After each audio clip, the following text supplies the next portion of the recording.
freilich in a Masel dicke Show, in a Winkel Argentine, Moschiach ist schon da. Dort ist nicht nur kein Christen, nur jeden klein und groß. Der Apteker und der Beider, der Kommissar und Juez in Mosesville. Mein klein Städtel, Mosesville. Mein schön Heimele, bist da jüdische Medine, bist da stolz vor Argentine, Mosesville.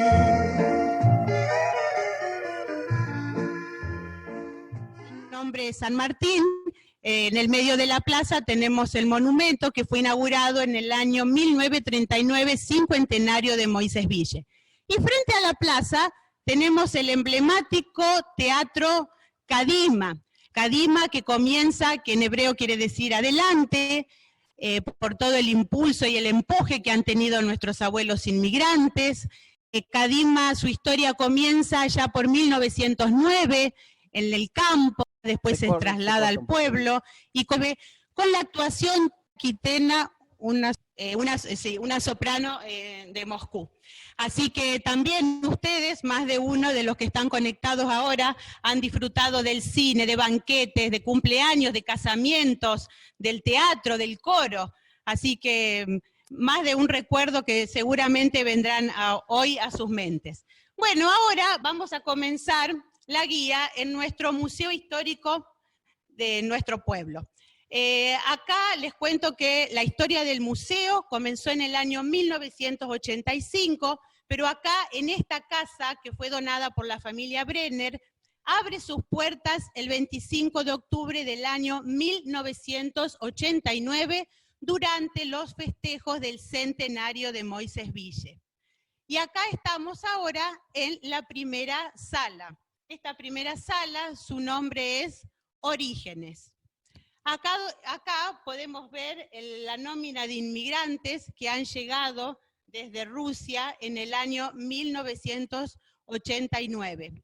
Los invito a que vayamos juntos a más de 130 años atrás, que nos pongamos en la piel de nuestros abuelos inmigrantes y que vayamos a Rusia, Kamenets-Podolia, donde la comunidad judía sufría vejaciones, ataques, masacres, los pogroms, que son los ataques organizados por policía o por el gobierno, la ley del cantón, que limitaba el cupo de los estudiantes universitarios judíos, las leyes de Mayo, que no dejaban a los judíos trabajar la tierra. Todas estas causas fueron las que los llevaron a querer salir de este lugar. Lo que destaco, la ley del cantón también era los niños judíos a muy temprana edad eran reclutados por el ejército ruso durante 25 años. Imagínense, era perder completamente la identidad de judaísmo. Destaco la participación de Eliezer Kaufman. ¿Quién fue Eliezer Kaufman? Fue el que se dirigió a París con delegados para gestionar la salida de Rusia. Como la gestión fracasó, los delegados se volvieron a Rusia, pero el señor Kaufman se quedó, insistió y perseveró. 6 meses después de insistir, consiguió a través del gran rabino de París, Sadokan, que lo contacte con la Alianza Israelita Universal. Y así logran gestionar la salida de Rusia. A través del señor de la gente, Frank, ellos hicieron un contrato con él de compra de tierras en Colonia Nueva Plata, provincia de Buenos Aires, al señor Rafael Hernández. Así que fue muy importante la intervención de Eliezer Kaufman, que embarcan en el vapor Besser, estamos hablando, ¿cierto?, del año 1889, embarcan 136 familias, aproximadamente 824 personas, con el líder del grupo que fue el rabino Aarón Alevi Goldman, que fue el jefe espiritual del grupo. Imagínense el viaje, después de muchas vicisitudes y muchas penurias, arriban a Argentina el día 14 de agosto. Cuando llegan a Argentina, ese contrato que a ellos habían cerrado en París, no se concretó. Nadie, o sea, el señor que debía entregarle las tierras no los esperó, así que se hace cargo de ellos el gobierno, judíos que había en Buenos Aires, los ayudan y los llevan al hotel de inmigrantes. Estamos hablando de un grupo de judíos muy religiosos, imaginen el cambio, el clima, hablando el yiddish, todo muy difícil y muy triste para ellos. Bueno, una vez que estuvieron ahí, los ayudan contactándolos con Pedro Palacios. Pedro Palacios era un terrateniente de la provincia de Santa Fe.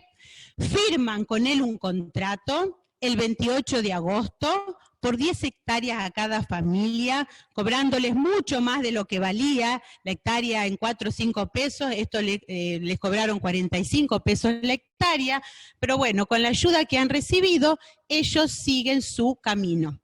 Van en barco hasta Rosario y en tren llegan de acá a 17 kilómetros, que hoy está la localidad de Palacios, es ahí donde llegan. ¿Qué había ahí? Absolutamente nada. Campo, cielo, tierra, pajonales, absolutamente nada. Lo único que encuentran es la estación de tren que estaba en construcción.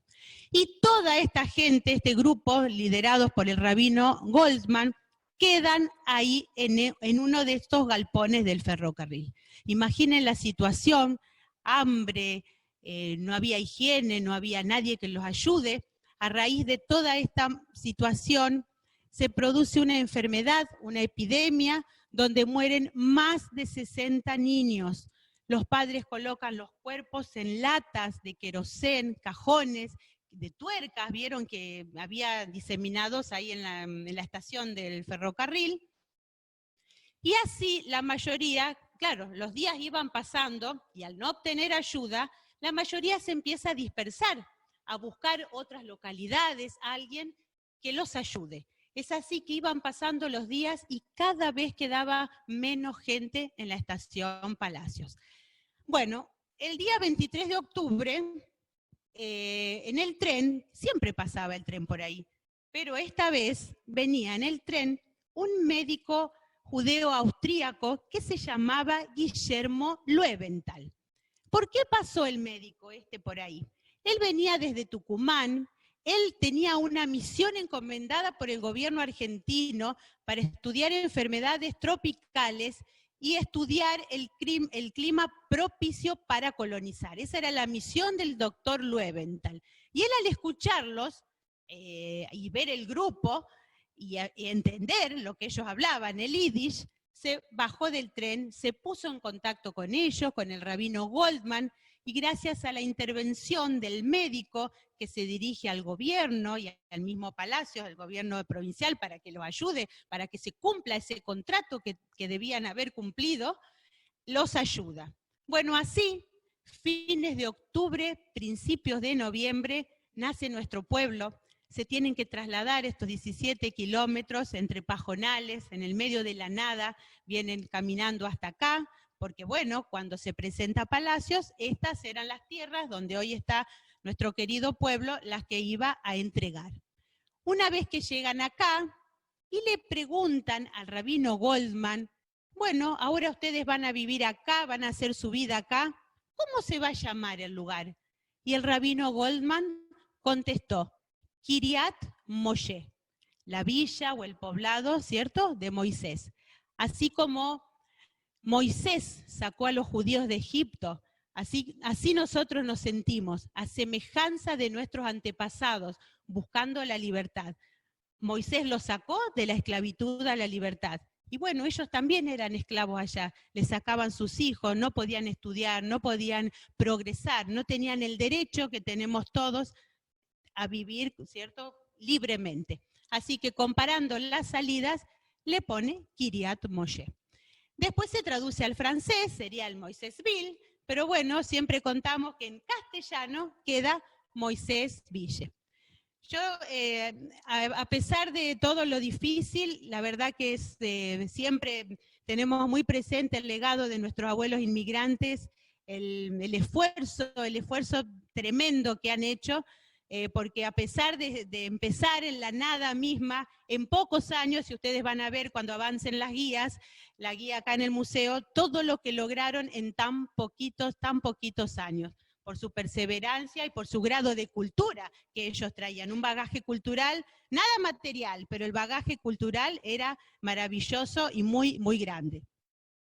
Bueno, les cuento, en esta parte de la mesa ustedes tenemos la documentación, donde hay pasaportes, la evolución primero eran sin fotos, después la foto familiar, después la unipersonal, tenemos testimonios de pogroms,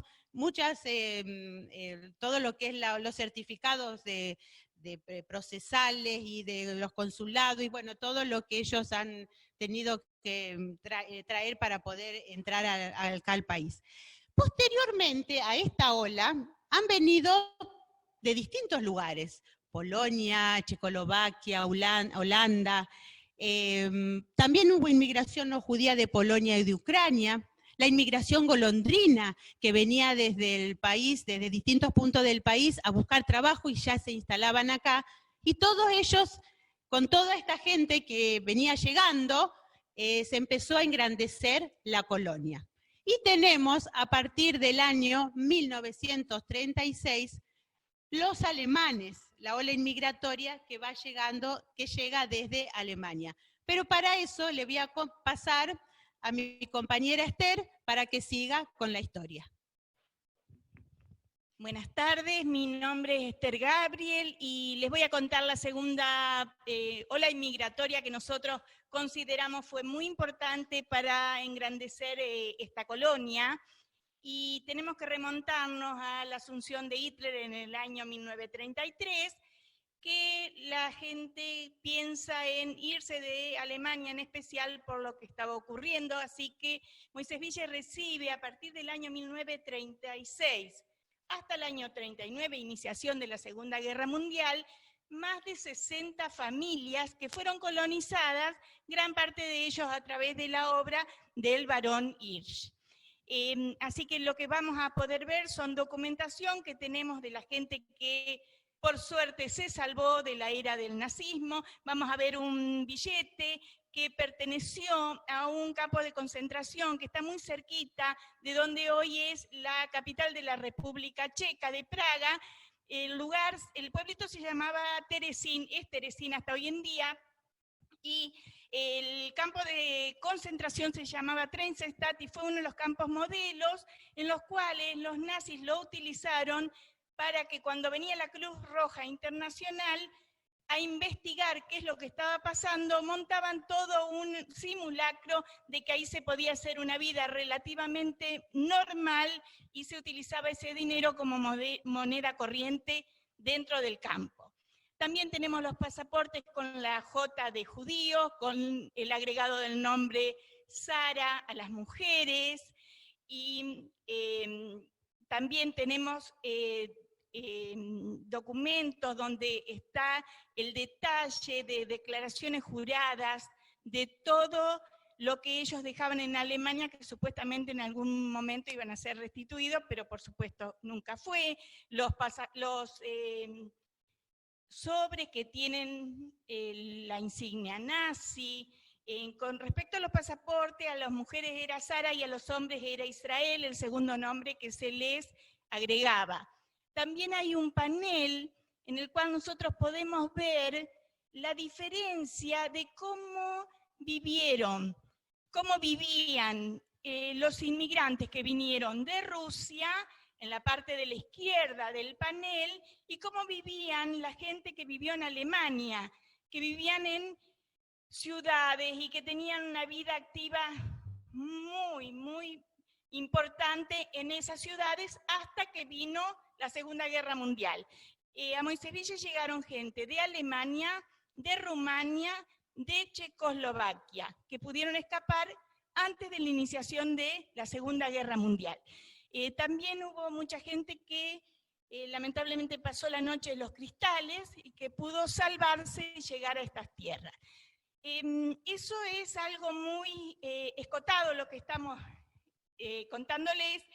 Queremos que nos visiten y le voy a pasar el micrófono a mis compañeras de la segunda sala.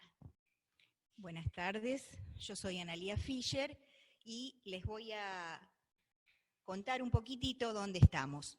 Esta es la segunda sala, que es Moisés Villa y sus colonias. Vamos a empezar mostrando el yugo, que está aquí arriba, que para nosotros no es un yugo común. Nosotros le llamamos el yugo de la solidaridad. Esto es porque perteneció a una familia de italianos piamonteses que ya estaban asentados en la zona. ¿Y por qué le decimos el yugo de la solidaridad? Porque nuestros abuelos inmigrantes, cuando vinieron y se asentaron, no conocían el terreno, no había caminos, estaba lleno de malezas. Entonces ellos les ayudaban y les marcaban el camino para que no se perdieran cuando ellos tenían que ir en busca de provisiones y poder volver a su casa en paz. Después vamos a seguir con la fotografía del doctor Guillermo Leventhal, que ya un poco les han contado. Él fue el que le esbozó un plan de colonización posteriormente al barón Mauricio de Hirsch.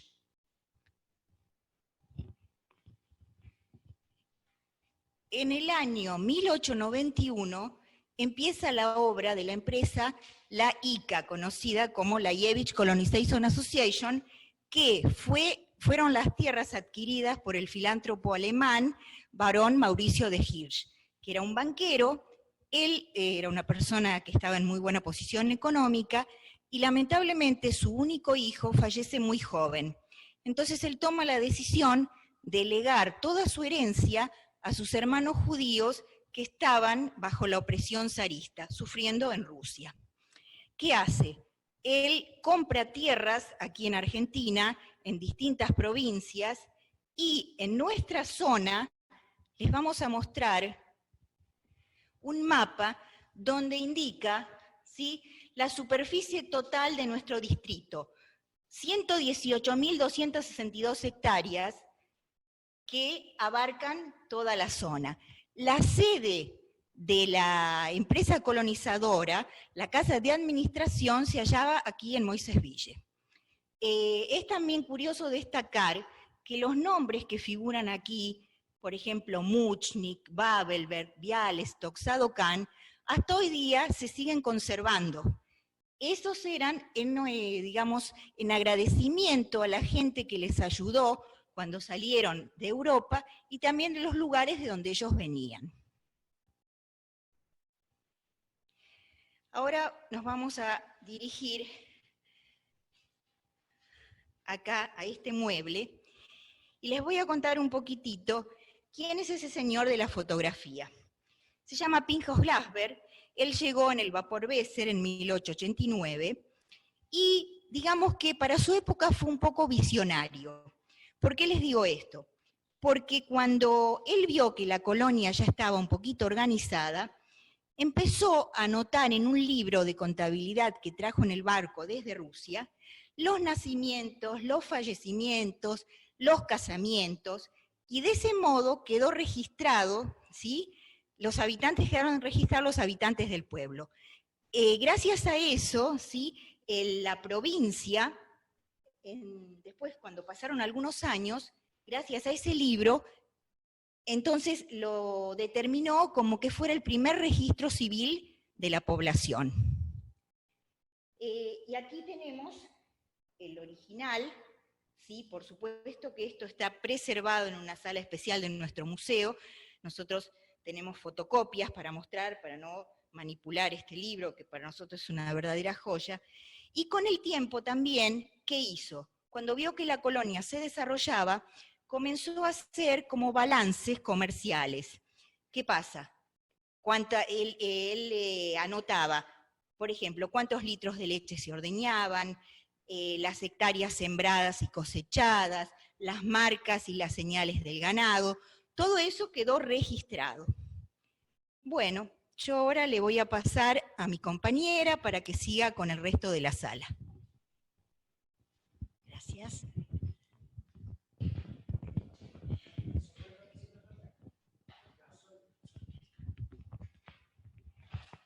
Soy Marta Singer y me voy a referir al asentamiento de los primeros inmigrantes. Los que llegaron en 1889 son los que formaron el actual casco de nuestra localidad. Ellos se asentaron en forma lineal, grupal y comunitaria. En el frente construían sus casas y en el fondo sus quintas. Y conformaron este mapa tan especial y tan singular que hace que este pueblo sea distinto a todos los de esta zona, porque lo hicieron a imagen y semejanza de los pueblos de Europa del Este, que era de donde ellos provenían. 2 años después, cuando llega la empresa colonizadora, organizada por el barón Mauricio de Hirsch, se instalan en la zona rural y allí se encuentran con que los inmigrantes que ya estaban, que eran los inmigrantes italianos, construían sus casas e instalaban sus molinos en el centro de cada predio. Pero estos inmigrantes tomaron la modalidad de hacerlo en las esquinas de los campos, formando grupos de viviendas que después se llamaron las 4 casas, las 12 casas o las 24 casas. El motivo que se reunían es por solidaridad y cooperación. De ahí es la semillita de las cooperativas. Ahora me voy a referir al boleto de compra-venta, que tenemos copia por aquí, y es de destacar que en aquel entonces cada hectárea estaba evaluada entre 4,50 o 5 pesos, pero se las vendieron a 45 la hectárea, porque les prometieron mejoras que nunca encontraron.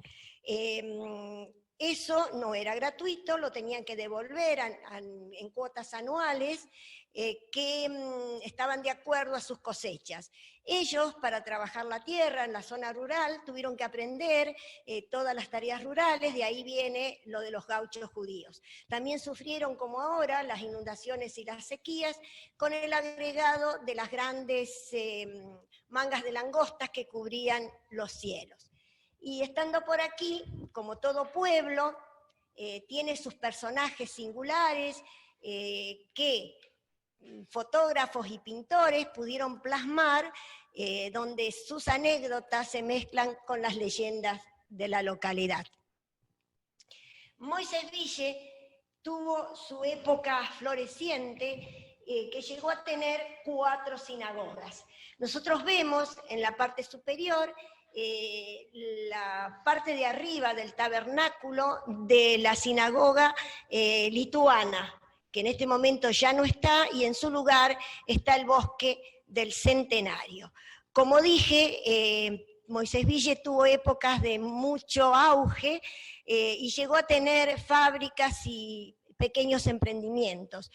Tuvo 2 fábricas de matzá, que es el pan ácimo, que se come en Pesaj, que es la Pascua judía, y imagínense que en esa época había 2 fábricas en Moisés Ville, y en la actualidad hay solo una en Buenos Aires y para todo el país.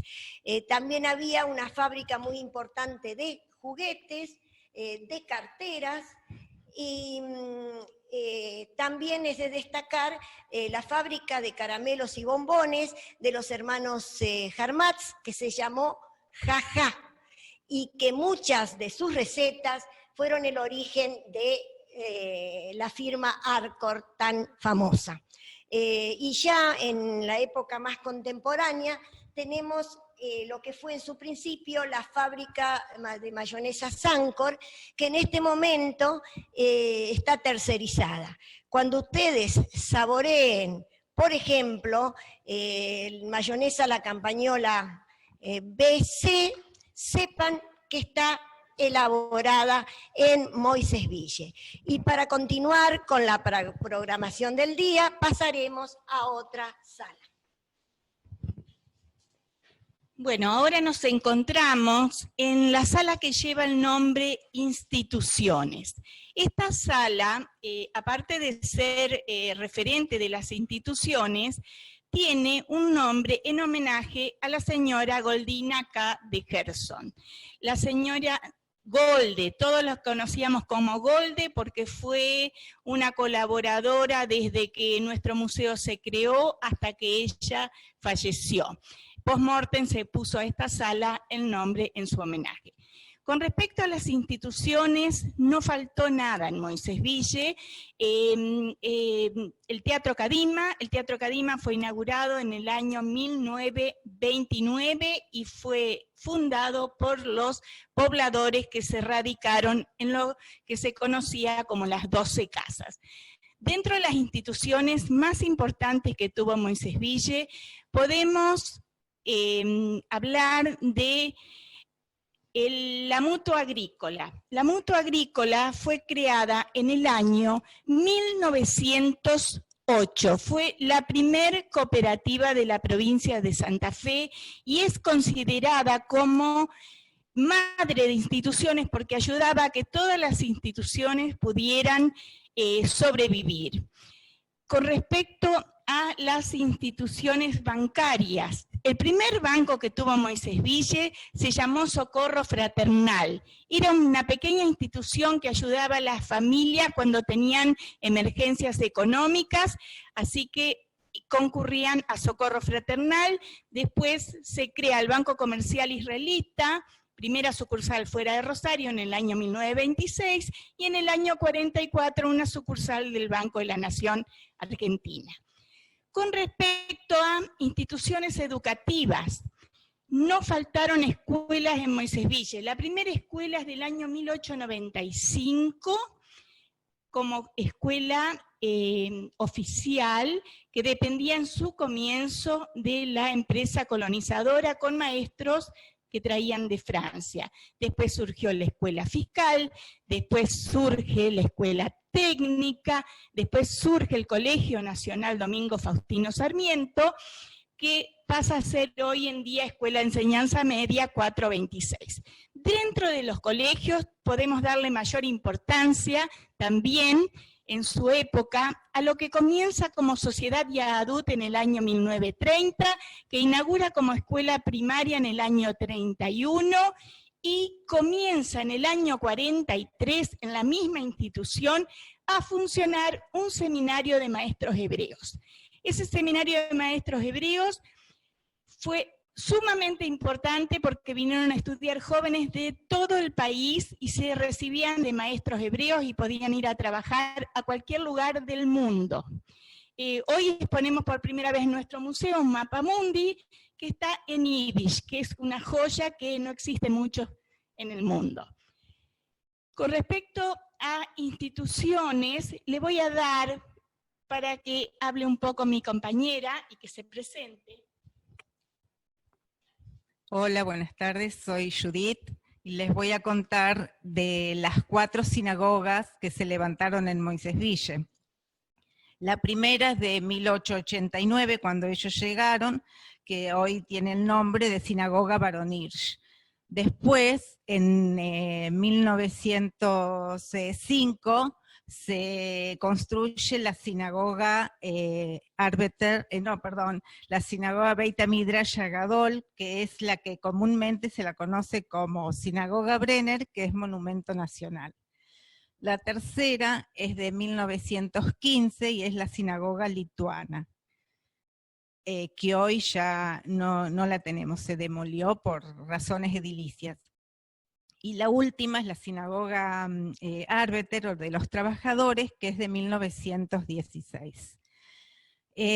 Además de las 4 sinagogas, en Moisés Ville, la empresa colonizadora entregó los terrenos para la construcción de la iglesia. Es la capilla Nuestra Señora de la Merced, que se construyó en 1954, con el aporte, como les dije, de la empresa colonizadora. Además, contamos con 2 clubes. El Club Tiro Federal, que es del año 1934, y el club atlético, Club Argentino, que es de 1940. Tampoco tenemos que dejar de recordar que dentro de las instituciones, en 1891, nace la Hebra'ah Kedushá, y por eso contamos con el primer cementerio judío del país. Le paso de nuevo a Esther el micrófono. Fue muy importante en sus comienzos, por supuesto, la salud en Moisés Ville, así que tenemos el hospital, que es del año 1902. El hospital se llama Baronij. 2 bibliotecas tuvo Moisés Ville y tiene una que actualmente aún funciona. La primera es la Biblioteca de la Sociedad Kadima y en segundo término la Biblioteca Baronij, que es del año 1913 y que actualmente tiene más de 25.000 volúmenes. Con respecto a eso también hay algo sumamente importante, que Moisés Ville tuvo una edición de un diario durante más de 20 años, desde Scheiner y Müller, entre el año 1921 y 1942, así que es la historia pura de nuestro pueblo. Con respecto a instituciones, después podemos agregar que Moisés Ville también tuvo organizaciones como Bitso, que hasta hoy en día funciona, Rotary Club, Cámara Juniors, todas las instituciones, Ganaderos Unidos, que hoy en día funciona ahí la sociedad rural, o sea que instituciones no faltaron como en cada una de las poblaciones donde hubo asentamientos. Con esto vamos a darle paso a la cuarta sala, y le voy a pasar a una de mis compañeras para que puedan seguir disfrutando de la visita a nuestro museo. Hola, buenas tardes. Mi nombre es Beatriz Ferrero de Smulovitz y estamos en la cuarta sala del museo que denominamos de los artesanos, en homenaje a todos aquellos inmigrantes que no obtuvieron tierras o que las obtuvieron pero resultaron estar en lugares inhóspitos de muchos pastizales y les resultaba muy dificultoso trabajarlas. Entonces, algunos retornaron a la colonia a trabajar y otros volvieron a la población a donde se habían asentado y comenzaron a realizar todos aquellos oficios que conocían de su lugar de origen. Y así fue como Moisés Ville empezó a resurgir comercialmente con todos esos oficios. Mi compañera se los va a ir detallando a todos los oficios que mostramos en esta sala. Buenas tardes, mi nombre es Hanan Levenbuch y también soy colaboradora en el museo y les voy a mostrar un poco los distintos oficios que hay todavía algunos en Moisés Ville.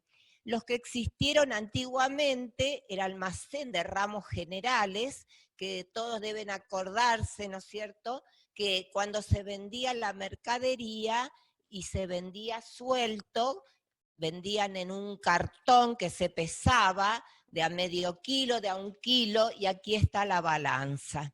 También van a ver las botellitas de leche y las distintas bebidas gaseosas. Pasamos acá a ver las soderías que existieron en su momento, la sodería de Luis Levisman y de Gregorio Malajovich, donde las sodas, que eran muy peligrosas, el vidrio, ¿sí? y tenían acá un pie, que era el llenador simple a pedal. Bueno, también en nuestro pueblo, por supuesto, existieron las modistas, las bordadoras, y también existió una fábrica de veladores. Este es un cultivador de huerta, y lo que ven acá en la punta de esta sala es el fuelle, para incentivar el fuego, ¿sí? Porque aquí había varias herrerías, ¿sí? De Dosores, de Bogovich, y pasamos a ver el tema medicina. ¿Quién nos acuerda los médicos que existieron en el pueblo, los bioquímicos, las farmacias, ¿quién nos habrá pesado tal vez alguno de ustedes en estas balancitas, ¿sí? El doctor Rinsky en el hospital, el doctor Dosórez, el doctor Arcabi, y de los médicos vamos a pasar un poco a las peluquerías. Existieron varias peluquerías, pero la peluquería que tenemos aquí en el museo es del señor Carlos Singer. Tenía la peluquería y también vemos acá un artefacto, ¿no es cierto?, que es para esterilizar todo lo que se iba usando. Lo que vemos acá es la rueda, ¿sí?, para hilar la lana, y el cardador, porque antes los colchones no eran los somier de ahora, sino que tenían lana, y iban de casa en casa, ¿no es cierto?, para sacar y desenredar la lana. También vemos acá quienes construyeron las sinagogas, las casas, y también el que construyó esta casa donde está hoy en día el museo, es del señor David Shapshuk, y ven las herramientas. Y pasamos a la barraca, ¿sí? Y después acá ven donde está la talabartería del señor Stiefelman. ¿Por qué? Porque todo había que arreglar, las arneses, las riendas, la gente venía del campo, trabajaba, tenían los sulky y los caballos. Y acá Beatriz les va a contar una pequeña anécdota sobre el señor Stiefelman. Sí, no queremos dar por finalizada la recorrida por esta sala sin contarles algo que realmente resulta ser curioso, ¿no? Este señor, Aaron Stiefelman, en el año 1986, cuando visitó la Argentina el Papa Juan Pablo II, el Papa polaco, él comentó que era oriundo del mismo pueblo de Polonia, y que habían sido amigos. Entonces inmediatamente se lo entrevistó y se le pidió que cuente un poco de esas vivencias, y lo que contaba era que lo que más recordaba, los días de lluvia, que chapoteaban y jugaban en los charcos con este amiguito, y que luego la mamá lo llamaba, la mamá de este chico lo llamaba, y para ofrecerles una suculenta merienda. Cuando contó tan hermosas historias, se le ofreció hacer una entrevista con el Papa, que se encuentren, que recuerden, pero no se sintió en condiciones de vivenciar esa emoción. Pero bueno, nos queda a nosotros poder contarles a ustedes esta linda historia de hasta dónde se llegan con los personajes de Moisés Villa. Y ahora vamos a la quinta sala del museo, la sala de tecnología. La tecnología se fue vivenciando de distintas formas, como en todos lados, con los avances. ¿Qué vemos aquí? Las radios, la radio transitor, la radio donde se escuchaba las novelas, las noticias del mundo, estas pequeñas radios. Las planchas, desde la plancha carbón hasta la plancha eléctrica, y seguimos acá con algo muy original, que es el ventilador a gas, que muy pocos lo conocen. La máquina también con letras en hibrid. Y de acá nos trasladamos al Zoom, a nuestro salón de usos múltiples. Ya estamos en el salón de usos múltiples, nuestro Zoom, donde estamos todas reunidas, y acá nos van a poder realizar las preguntas que quieran, acotar, o todo lo que quieran decir de esta visita que recorrieron hoy por nuestro Museo Rava Levi Goldman. La verdad que la vida en el shtetl era muy, muy simple y no era fácil y la gente que vino acá tampoco estaba acostumbrada a hacer los trabajos que tuvieron que hacer. Era una vida muy simple y muy sacrificada la vida del shtetl, ¿no? Y estamos hablando que la inmigración Moisés Ville fue una inmigración de judíos bastante ortodoxos. Estamos hablando de una población que los primeros 20 años, por ejemplo, el Shabbat se cuidaba a rajatabla y se cuidaban todas las tradiciones, un poco como era el shtetl, lo traspasaron a sus comienzos aquí en la población. Yo no sé a qué apunta la pregunta, ¿sí? No, a conocer por qué la gente que vivía en estos pueblos tenía la necesidad de escapar, de salir y buscar unos nuevos horizontes, ¿no? Sí, Hilda aclaró en la primera sala cuáles fueron las causas por las cuales ese grupo humano tuvo que escapar de ese lugar. Tenían las persecuciones, tenían la prohibición de ir a las escuelas, tenían la prohibición de vivir en los lugares que querían, por eso tenían las zonas de residencia, y tenían un servicio militar obligatorio que duraba a veces más de 25 años, que hacía que perdieran su identidad. Por eso mismo, todo ese grupo humano y muchísima gente que quiso escapar de Rusia, y el gobierno bajo los zares no era fácil, ¿no? Perfecto. ¿Por qué el barón Hirsch decidió instalar estas colonias en Argentina y no en otras partes del mundo? Sé que hubo intentos en Brasil, en otros países. Por lo que nosotros tenemos conocimiento, el barón Hirsch compró tierras en Estados Unidos, en Canadá, en Brasil y en Argentina, ¿sí? En Argentina la verdad que fue muchísimas provincias en las cuales el barón Hirsch compró, porque fueron La Pampa, Buenos Aires, Santiago del Estero, Chaco, Santa Fe, Entre Ríos y algo en el sur, muy poquito, que fueron colonizados en Colonia Roca, en la zona de Neuquén. Esas fueron las colonias del barón Hirsch. Las que más prosperaron fueron justamente las de la Argentina. En Brasil se habían radicado en el sur del Brasil. Bueno, ahora ya conocemos la situación de vida en Europa, sabemos la necesidad que tenía la gente de buscar un nuevo destino donde poder vivir, sabemos quién fue el barón Hirsch, el gran filántropo que decidió ayudar a estas personas y que salvó la vida de miles y miles de personas, ofreciéndoles una nueva vida. Ahora hablemos un poquito del viaje. ¿Ustedes saben cómo se trasladaban hasta el puerto? ¿Cómo llevaban sus cosas? ¿Y cómo era el viaje en el barco?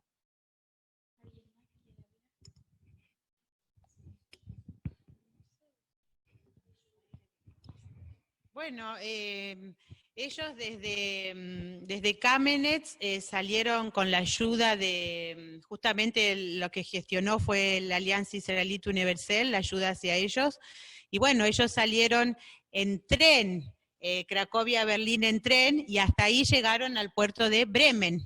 Ahí es donde embarcan en el vapor Weser. Llegando, bueno, a Argentina el día 14 de agosto. Ellos traían objetos religiosos, que fue lo principal, libros, y lo más importante es que el rabino Goldman trajo su Torá en el vapor Weser también, que hoy está en la sinagoga barón Hirsch. ¿Cómo la gente se enteraba del proyecto del barón Hirsch? El barón ¿Cómo la gente se enteraba del proyecto del barón Hirsch? ¿Él tenía representantes en los distintos países? Claro, tenía representantes, sí. Que iban y promocionaban Claro, que promocionaba la labor de la empresa colonizadora. La primera colonia del barón Hirsch fue en Carlos Casares. Esa es la primera colonia en Argentina del barón Hirsch, porque cuando cuando el doctor Löwenthal hace la gestión, le esboza ese plan de colonización al barón Hirsch para interesarlo, para que compre tierras acá, y bueno, como ellos habían en el año, 1891, pero no lo logran hacer enseguida acá, porque después la empresa colonizadora recién adquiere personería jurídica en febrero de 1892 y ahí es cuando colonizan acá, pero la primera fue en Carlos Casares. Perfecto, entonces sabemos que viajaron. ¿Cuánto duraba el viaje en barco?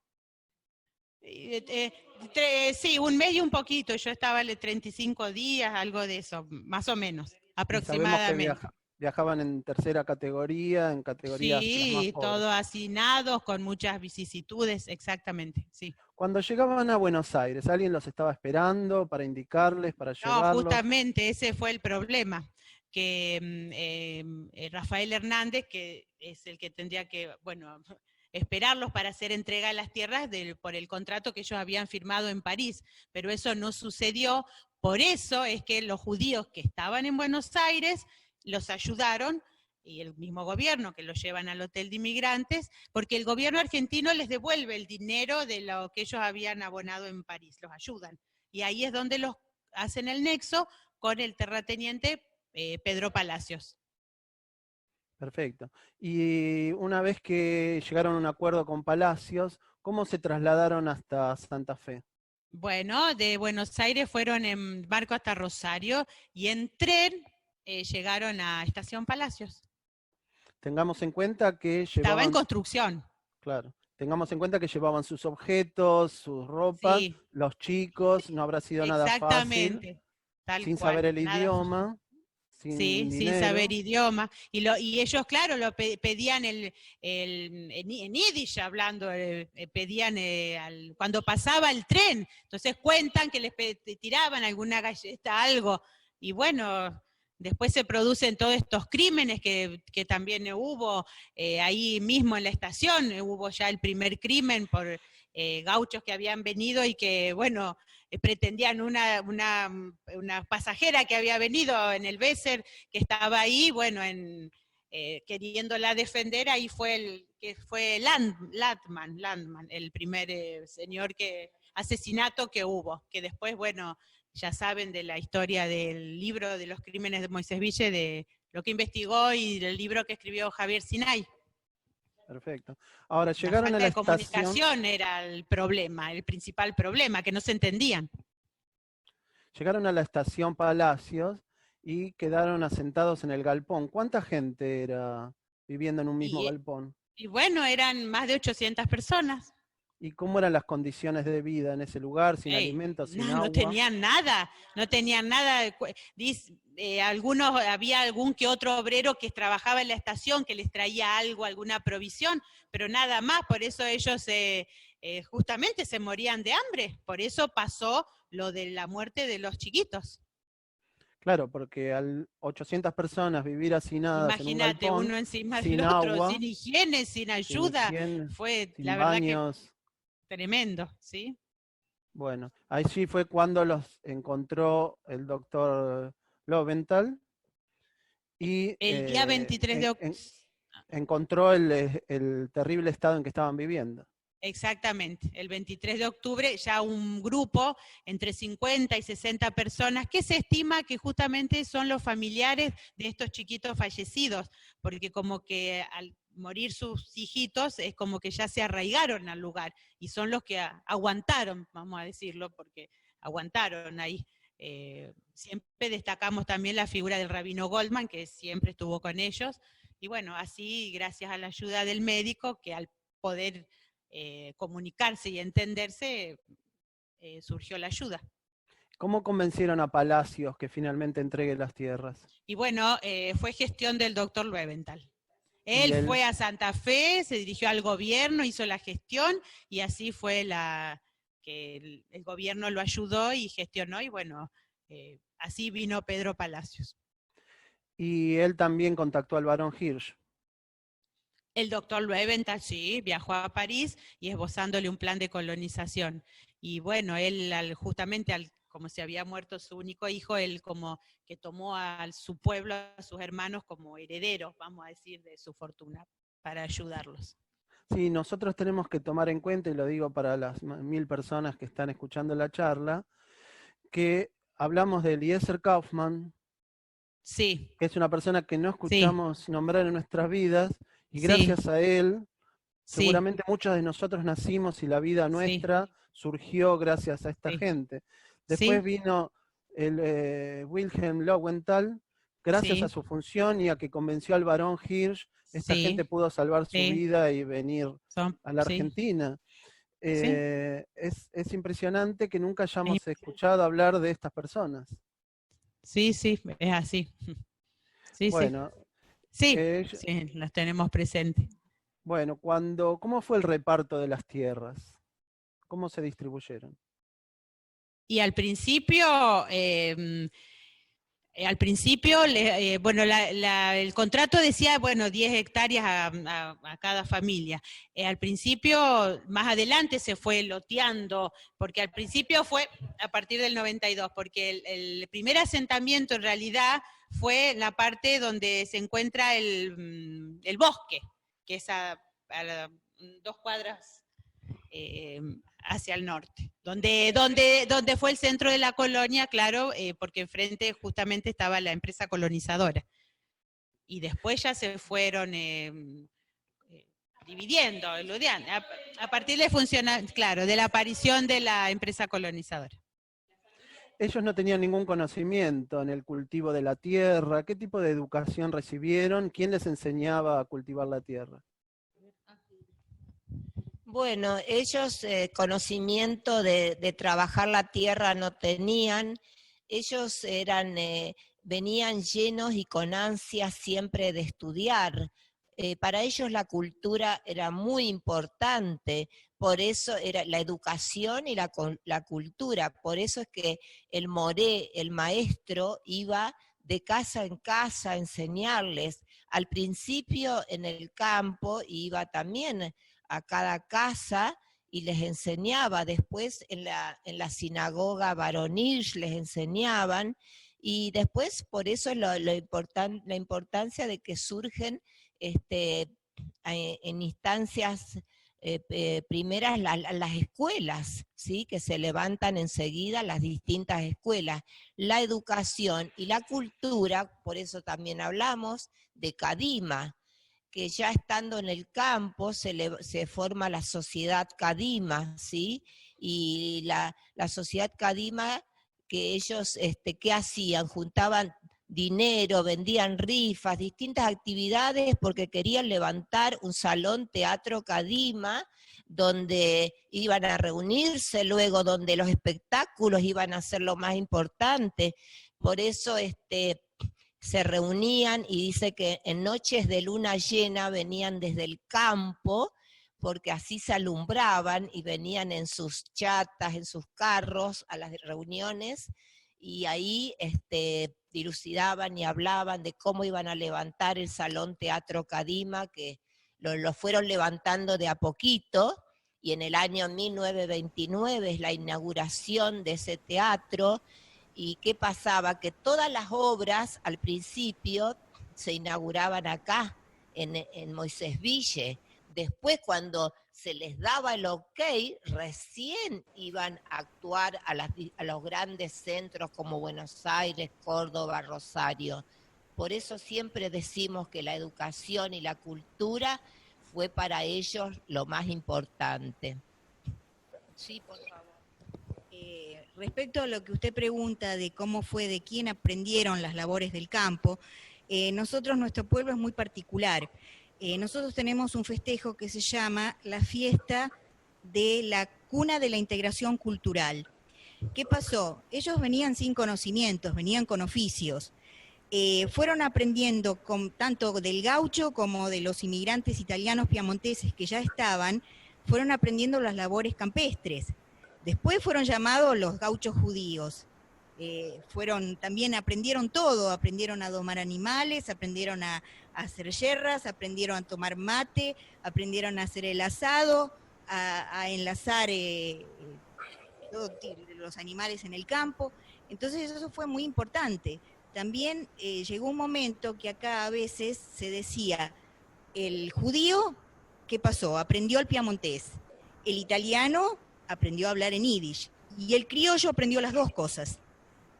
porque fue una integración muy especial, y hasta hoy día, por eso, si hay gente que no es de la colectividad, si bien ahora ha mermado la cantidad de judíos y de italianos, pero todos saben cuáles son, qué es el pan trenzado que se vende en la panadería, que no pertenece a judíos, qué es el kamish, qué es el strudel, o cuando viene, qué son los knishes, ¿sí? O cuando vienen Año Nuevo, Rosh Hashanah, o saben que el Día del Perdón es un día sagrado, o sea que eso un poco, ¿cómo?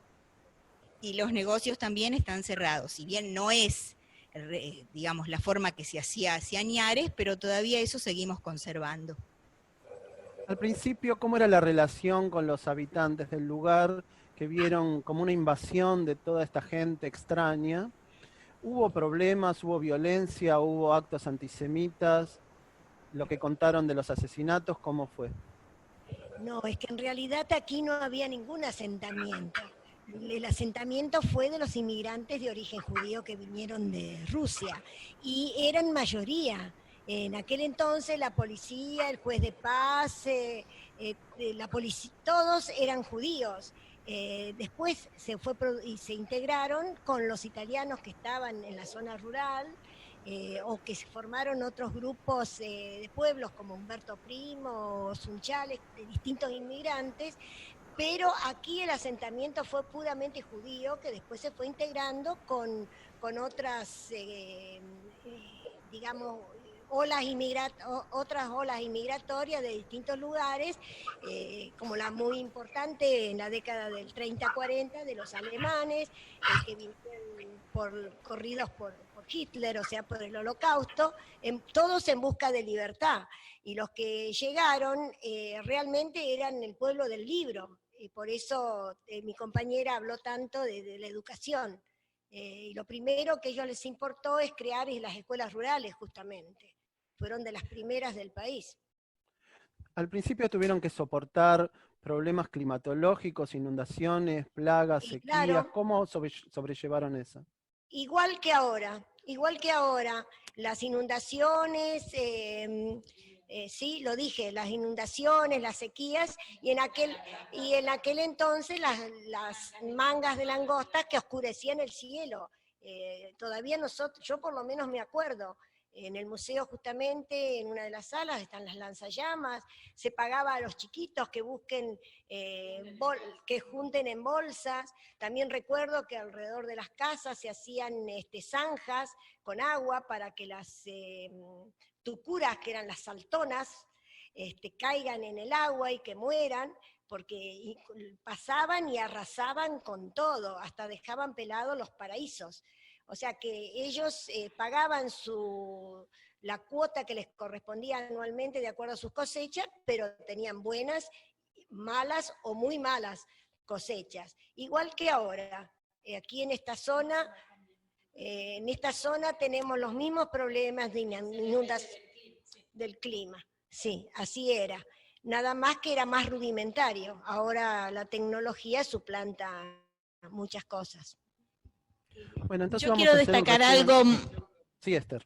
Algo muy importante de la ola inmigratoria de 1889, que muchos visitantes vienen y te preguntan, ¿y qué? ¿Y trajeron tanto dinero? ¿Y qué trajeron?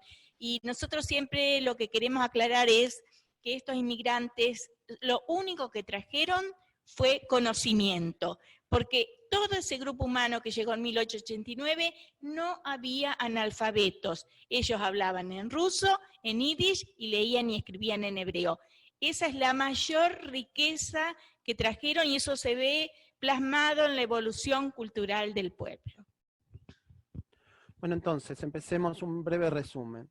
Ellos vivían en pequeños pueblos, en pobreza, en Europa, con persecuciones, se enteraron del proyecto del barón Hirsch, lograron desplazarse hasta el puerto más cercano, subir un barco, viajar en tercera clase durante más de un mes, llegar a Buenos Aires, trasladarse a Santa Fe, vivir en un galpón durante 6 meses, les dieron tierras que no sabían trabajar, enfrentaron todas las inclemencias del clima, de las plagas, construyeron sus propias casas, porque es importante que digamos que no se los regalaron las tierras, sino que ellos las tuvieron que pagar, superaron todas estas trabas y lograron prosperar y lograron crear una comunidad.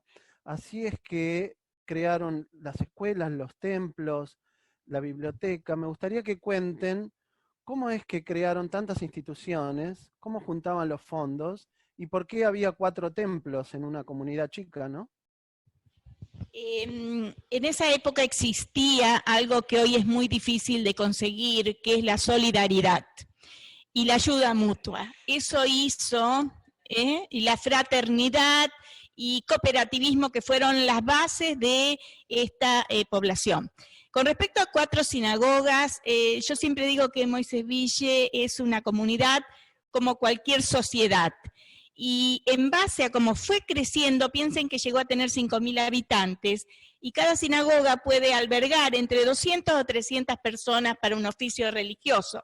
Y de acuerdo a cada corriente de pensamientos, no me gusta ser sectaria, pero había, como en todas las sociedades, distintos tipos de personas, y eso hizo que hubiera 4 sinagogas. Cada uno concurría a la sinagoga en la cual mejor se sentía.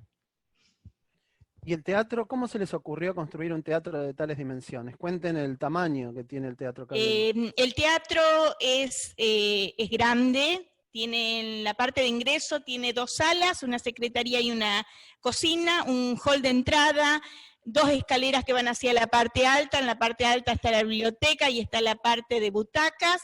El teatro tiene una capacidad de 350 butacas en la parte baja y 150 butacas en la parte alta, más lo que uno pueda agregar en caso de emergencia, ¿sí? De que en los palcos, sí, también los palcos se puede agregar más silla. En realidad, si uno se pone a pensar, semejante teatro en el medio de la nada, hasta hoy en día uno no lo puede creer. Y lo difícil que es mantener hoy un teatro así para una comunidad tan chica, cuando en su momento tuvo el doble de habitantes y tuvo otro tipo de población que también hacía que eran sumamente exigentes con la parte de cultura. ¿Las obras que se presentaban eran solo en yiddish? ¿Y qué no, había un grupo de teatro actuaron? en yiddish y había un grupo de teatro en español, y lo que sí se dice que las obras en yiddish sí o sí se estrenaban en Moisés Ville, y si el público de Moisés Ville la aplaudía, se las presentaba en Buenos Aires. ¿Y vinieron actores famosos, personalidades de la época a presentar las obras? De todo el mundo, sí, embajadores, de todo. La verdad que sí, bueno, siempre los grandes eventos se han realizado en el Teatro Kadima. En el máximo momento de esplendor de la ciudad, ¿qué cantidad, cuántas personas había en la comunidad judía? 5.000 personas, de las cuales seguramente un 80 o 90% habrá sido de la comunidad israelita, sí. ¿Estamos hablando solo de Moisés Ville o de los pueblos No, alrededor? Moisés Ville y Colonia, Monigotes. Moisés Ville y Colonia.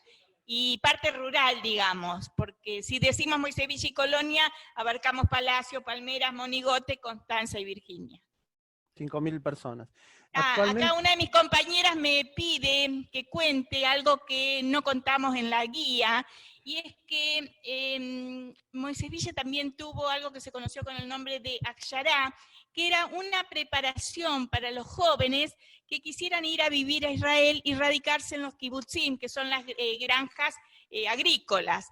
Y fue sumamente importante y funcionó, no sé la cantidad de años, no recuerdo en este momento, pero varios años, y se preparaban acá y de acá se emigraban a Israel para vivir en los kibutzim, en las granjas agrícolas.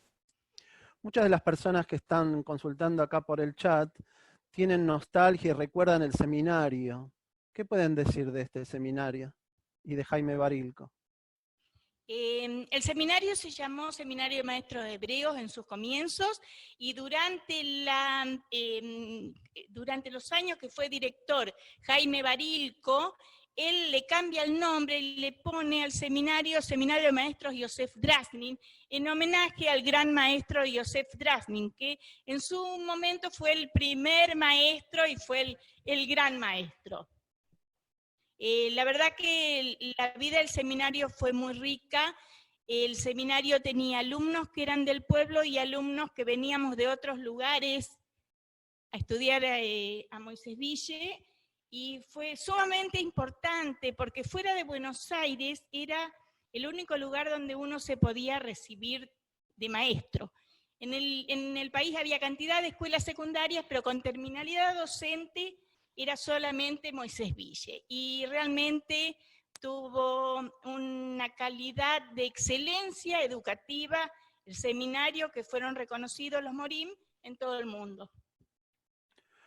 ¿En qué década o cuándo empezó un poco la decadencia de la ciudad, o cuándo la gente se empezó a trasladar a las ciudades? ¿Alguien más quiere hablar?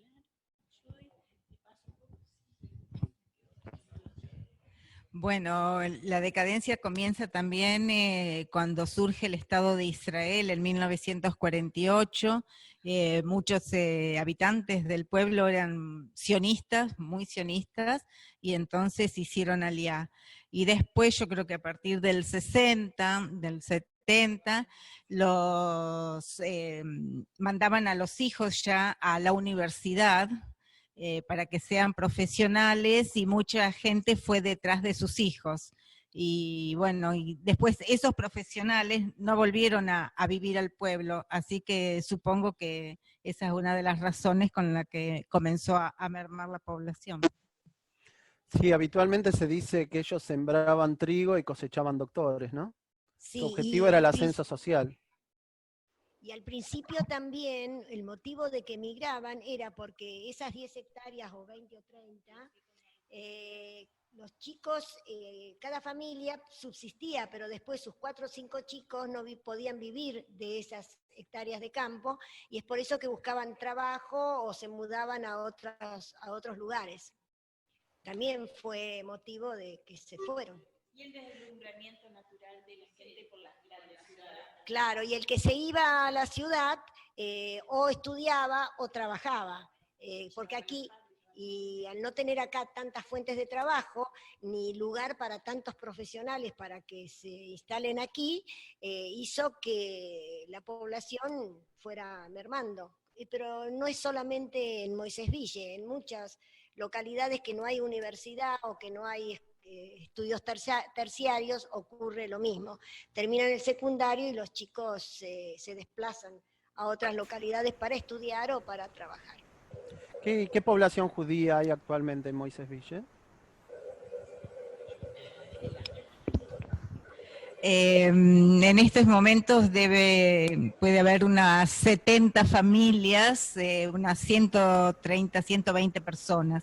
Tenemos muchas, digamos, familias, pero son unipersonales.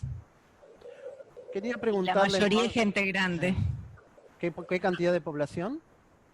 2.500, 2.400 habitantes. Solo en Moisés Ville. En las colonias de alrededor no vive prácticamente nadie. Digamos, en la zona rural no vive nadie ya.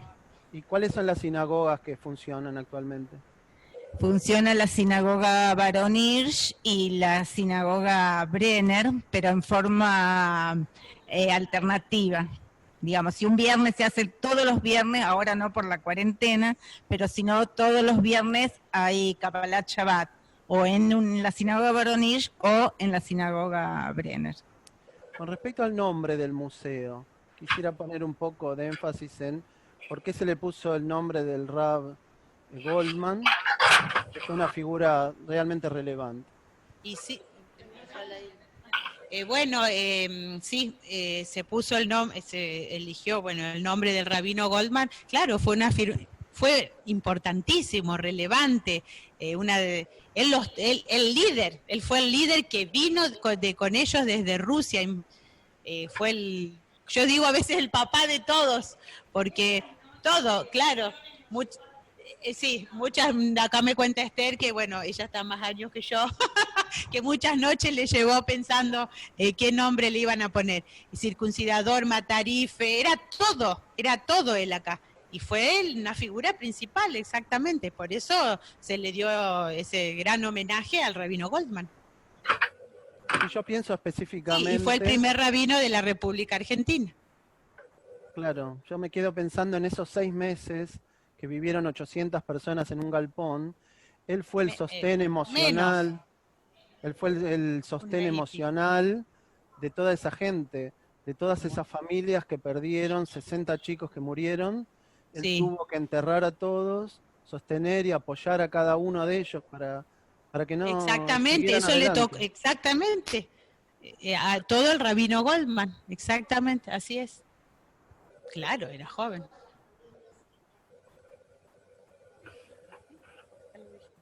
Bueno, por eso es que en la página nuestra se llama Personalidades Judías de todos los tiempos, y estamos empeñados en rescatar del olvido a personas como el rabino Goldman, o como Guillermo Lowenthal, o como el rabino Tzadok Kahn, o Eliezer Kaufman que nombramos, y por supuesto el barón Hirsch. Daniel Bergman, ¿querías hacer alguna pregunta? Antes que nada, saludar y felicitar a Hilda, Judith, Esther, Marta, todas. Y bueno, de paso también saludar a Eva Rosenthal. Y la pregunta sería, ¿cuál es la relevancia para el turismo de la posible declaración de Moisés Ville como poblado histórico? Y si se pueden referir un poquito a qué es lo que ofrece no solo Moisés Ville, sino la región de estas colonias para las visitas turístico-culturales.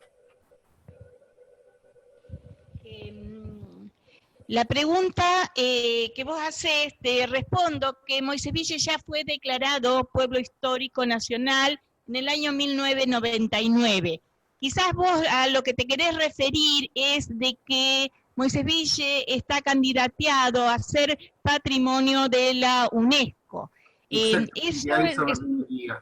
es un trámite que lleva muchos años y hace varios años que se está trabajando sobre eso, y los trámites estaban bastante encaminados, habían pasado distintas instancias por las cuales tiene que pasar. Hay una comisión que está trabajando sobre eso de ex moisevillenses, y nosotros tenemos también nuestro representante acá, que en este caso es Judith, en representación de la Keilah. Así que eso está en camino. ¿En qué nos puede beneficiar? Yo tengo entendido, como todos los lugares que han sido declarados Patrimonios de la Humanidad, hay como aluvión de visitantes. Lamentablemente en este momento con la pandemia estamos muy lejos de eso. Y de cualquier manera, para que algo sea declarado Patrimonio de la Humanidad lleva muchísimos años de gestión, y esperemos que algún día se logre. Otros beneficios no tengo entendido que vayamos a tener con eso, como sea preservación de monumentos o de edificios. Sé que los lugares que han sido declarados patrimonio, lo que más tienen es aluvión de visitantes. Otra cosa no tengo entendido de que sea. Y la región, digamos, ¿cuál es la oferta en la región, las otras colonias? Bueno, muchas veces cuando vienen los turistas, además de visitar Moisés Ville, nos piden ir a conocer las colonias de Palacios, Las Palmeras y Monigotes. Nosotros nos contactamos con los representantes, digamos, con los responsables de cada pueblo, y ellos los esperan y les hacen recorrer. En Palacios está el cementerio y la sinagoga, en Las Palmeras está la sinagoga y un pequeño museo, y en Monigotes también hay un cementerio y la sinagoga, que fue restaurada hace unos años. Sí, yo creo que sin duda las instituciones tendrían que tener, y la comunidad, un rol más activo y un vínculo más fluido con Moisés Ville. Quizás la distancia hace que mucha gente dude en viajar. ¿Cómo se viaja desde Buenos Aires a Moisés Ville? ¿Y hay empresas que ofrecen el servicio? Perdón, te quiero hacer otra acotación. Acá desde el museo también trabajamos mucho con escuelas de la zona, escuelas de las provincias, escuelas judías y no judías. Cuando se estudia el eje de inmigración, nosotros somos los únicos acá prácticamente en la provincia. Entonces se aprovecha un poco para que la gente se entere, para que vean que un judío no es tan distinto como se cree, ¿sí?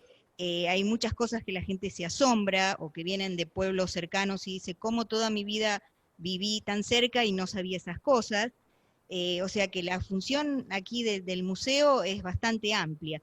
Y respecto a lo que decís, se hacen talleres también, talleres sobre la Shoah, que es muy importante para que los jóvenes, si bien eso está en las currículas escolares, pero se da muy poco, muy por arriba, entonces lo nuestro también es un poco boca a boca. Los profesores van interactuando en distintos colegios, se van pasando el dato, y cuando nos piden, nosotros armamos primero un taller, se hace, obviamente, se prepara, se cuenta, después se hace una evaluación, después se hace el recorrido, y resulta muy productivo, porque aunque nosotros no es lo mismo chicos que van a escuelas integrales o escuelas de la comunidad que aquellos que van a escuelas no judías, se desconocen muchas cosas.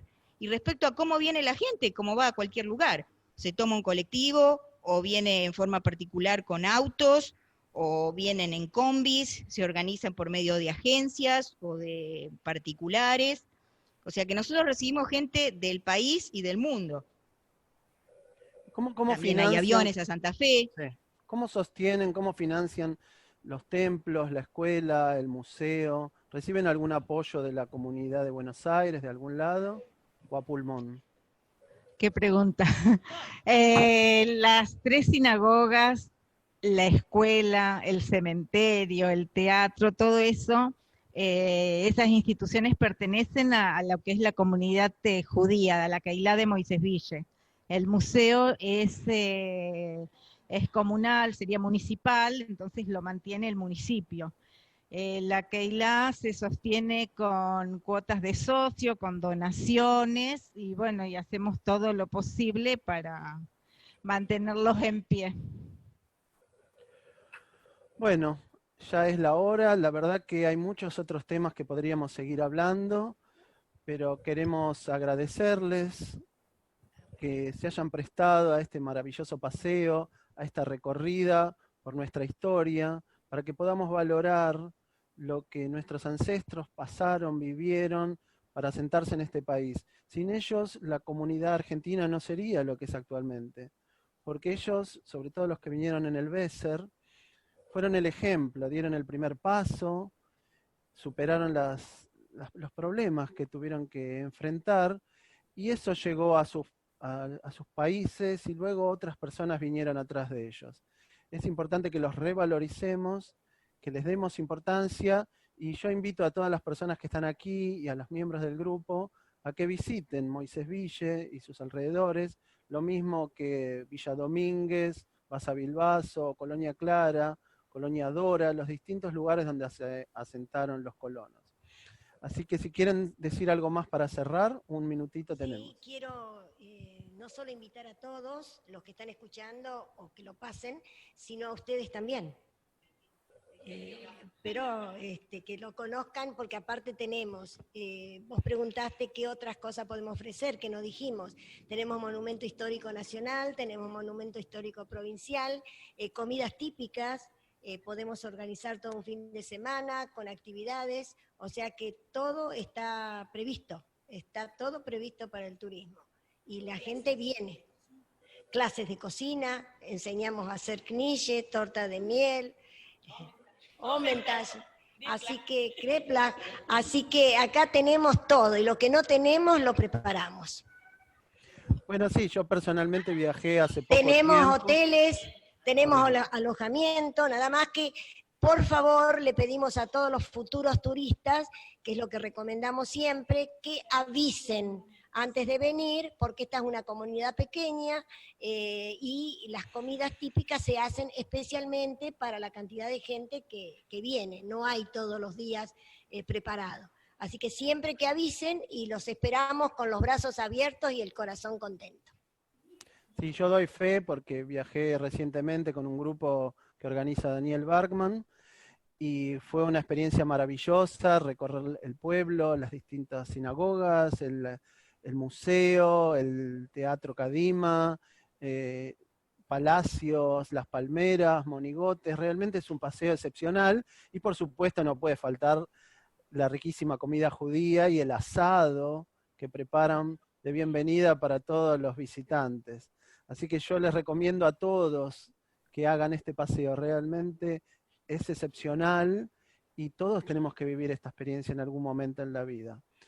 Muchísimas gracias, gracias a todos. Daniel, ¿querés decir algo? Saludar y agradecer, y esperando con Rocío poder volver con mucha gente que quiere visitar y conocer Moisés Ville y la región de las colonias santafesinas. Bueno, muchas gracias Daniel, gracias a toda la gente del Museo de Moisés Ville y gracias a todos los asistentes que hicieron este tiempo para vivir juntos y revivir esta hermosa historia. Los invitamos nuevamente a viajar a Moisés Ville y muchas gracias por acompañarnos y será hasta la próxima actividad. Gracias a todos, muchas gracias. Bist da stolz vor Argentine, Moses will.